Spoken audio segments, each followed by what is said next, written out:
miners at a good price. But not to worry about us, we've already been caught. have you seen any Delicate sauce.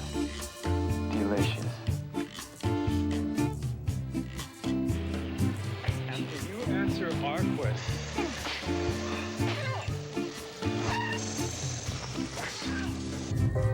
Golden Valley, the only microwave. Do you know? Confucius say nuggets of wisdom are never as tasty as these. In the mid-'80s, I was in the San Francisco South Bay area teaching acting and starting up my own production company. I wanted to produce and direct a film. I got a call from my Los Angeles agent and a casting director who knew me. They wanted to see me in Los Angeles for a Paramount picture that was coming up, starring Michael Keaton and directed by Ron Howard. So I went down to Los Angeles. I got in later in the casting. They had been casting for a while.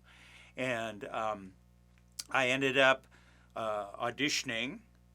And I've got to say this, okay? I can't speak highly enough for the director and actor Ron Howard. He is one of the nicest people you will ever meet in your life. Not just talented and not just a great actor and a great director, but he's a wonderful person, you know. He's rare. Rare in that business, but rare in the world, really. I mean, I just can't, it sounds like I'm blowing this up, but it was terrific to meet him and work with him. Anyway, we had an audition, and I picked up the script, and I forgot what we did. It was kind of more towards a theater type of an audition, you know, where you read with one other person. And I remember they had a young man, once again, right, another probably film school graduate, who was walking around way in the back with this tiny little consumer camcorder, and he was recording the whole audition. I don't know why, probably just to keep a record, okay?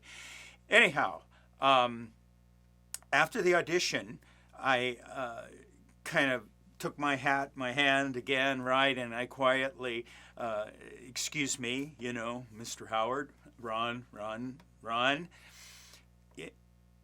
No offense, but in this script, the Japanese characters' names are incorrect.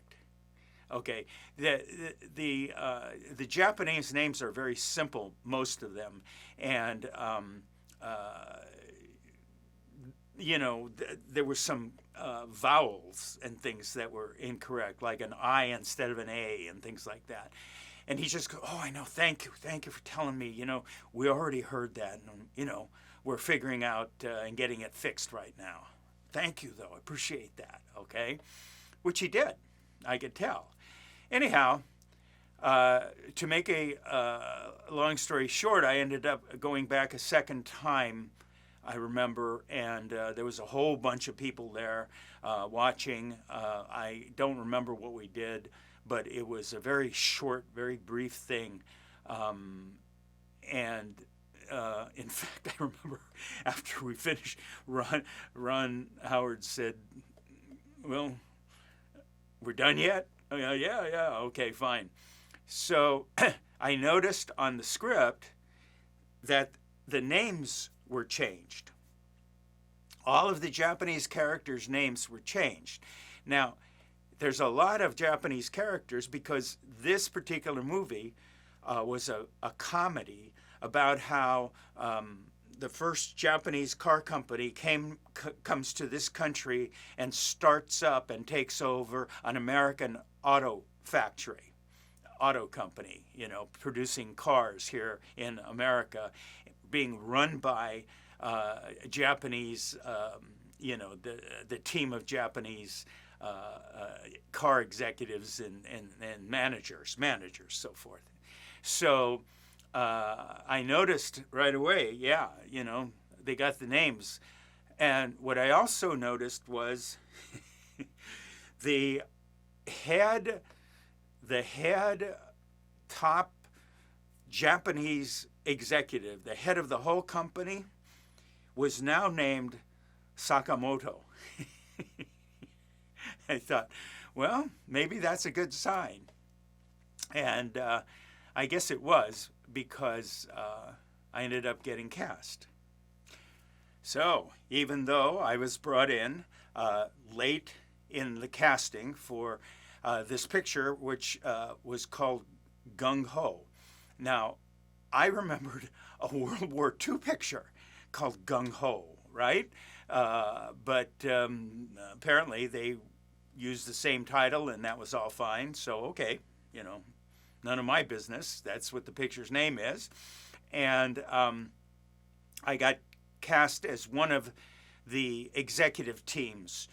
There were about 4 of us, I think, who came over to America to run this factory, and the difference between work ethics in Japan of the Japanese and the American workers.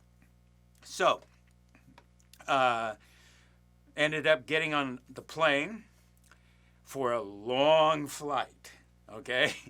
We were shooting 4 weeks first, 4 weeks in Buenos Aires, Argentina, and then we would come back for another 6 weeks to Pittsburgh, Pennsylvania, to finish out the picture there. So we were on our way to start shooting in Buenos Aires, which is, if I recall right, it was something like over 16 hours of flight. Just a little side note here. Besides enjoying working with Ron Howard, he and I talked one time, and we were talking about jet lag and these long flights. And he had to take a lot of flights from the U.S. to Japan in pre-production for this in the casting for this movie. And he told me one time about some of the difference in the casting. When they went to Japan to look at some of the Japanese actors, he told me that many were very resentful that they had to go in for an interview. Okay, they don't do it the same. You get cast on your reputation or whatever, and that, of course, happens in the U.S. after a while. But anyway, he didn't know of them. They didn't know any of them, So he told me one of the famous actors came in, and they thanked him for coming, and he kind of, and would you like some coffee? And this Japanese actor looked at them and said, "I didn't come to drink coffee." Okay, fine. Anyhow, all right. I wasn't there. That's what I was told.